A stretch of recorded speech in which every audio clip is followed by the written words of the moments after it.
हरितक्रांतीचे प्रणेते वसंतराव नाईक साहेबांचा हरितक्रांतीचे प्रणेते वसंतराव नाईक साहेबांचा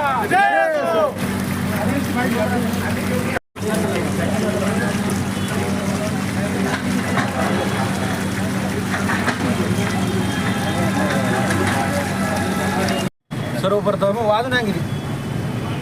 महामानव वसंतराव नाईक साहेबांना अभिवादन करतो। आज राज्याचे माजी मुख्यमंत्री हरितक्रांतीचे प्रणेते वसंतराव नाईक साहेबांचा आज 113वी जयंती आपण साजरा करत आहोत। आज खरं म्हटलं तर आमच्या बंजारा समाजामध्ये ते पहिले मुख्यमंत्री आणि आम्ही तर शेवट म्हणतो ज्यांनी हरितक्रांती घडवली। वसंतराव नाईक साहेबांचं खरं जर म्हटलं ते ग्रामीण भागातून त्यांचा जन्म झालेला होता आणि ग्रामीण भागातून आल्यानंतर ते स्वतः ॲडव्होकेट झाले। नंतर त्यांनी राजकारणामध्ये आले। राजकारण झाल्यानंतर त्यांचं काम पाहून समाजामध्ये त्यांचा काम महाराष्ट्रामध्ये त्यांचं काम चांगलं काम करत असल्यामुळे त्यांना मुख्यमंत्रीपद मिळालं। 11.5 वर्ष मुख्यमंत्री म्हणून महानायक वसंतराव नाईक साहेब राहिले। त्याच्यामध्ये हरितक्रांती घडवली। आपल्याला माहिती आहे नाईक साहेबांनी पुणे येथे शेनिया बराट्यासमोर त्यांनी एक हरितक्रांती घडवली होती। त्यावेळेस नाईक साहेबांनी सांगितलं होतं 72चा दुष्काळ होता।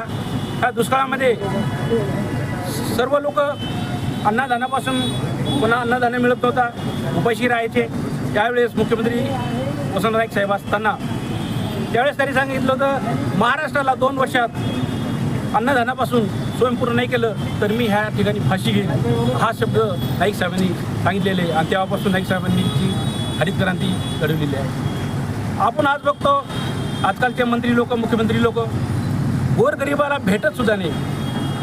आमचे नाईक साहेब त्यांच्या वसंतराव नाईक जे त्यांचा बंगला होता वर्षा, त्या बंगल्यावर जे लोक गरीब जायचे पहिल्यांदा गोरगरिबाला न्याय द्यायचे, गोरगरिबाला भेटायचे। जो पैशाला असेल उद्योगपती असेल त्यांना शेवटी भेटायचे। असे नाईक साहेबांचं स्वभाव होता।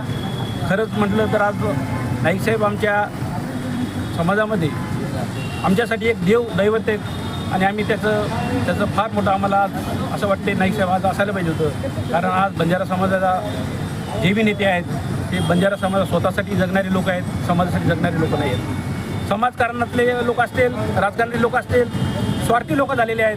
समाजासाठी गोरगरिबासाठी आज आमच्या बंजारा समाजाची खरी परिस्थिती जर ग्रामीण भागात गेलं आज मी त्यांना रोड नाही आहे, पाणी नाही आहे। उन्हाळ्यामध्ये जर बघितलं तर विहिरीमध्ये असं एवढं घाण पाणी प्यावं लागतं, पण कोणत्या आमदार मंत्री मुख्यमंत्रींनी समाजाला न्याय दिलेला असं मला वाटत नाही। मी एवढं आवर्जून सांगू शकतो नाईक साहेबाला अमर रहे नाईक साहेब अमर रहे हे मी घोषणा करू शकतो। वसंतराव नाईक साहेबांचा जय असो, वसंतराव नाईक साहेबांचा जय असो, जय जय जय जय जय सेवालाल, जय सेवालाल, जय सेवालाल। सगळ्यांना सगळं महाराष्ट्राच्या लोकांना देशातल्या लोकांना नाईक साहेब जयंतीच्या शुभेच्छा देतो। जय सेवालाल।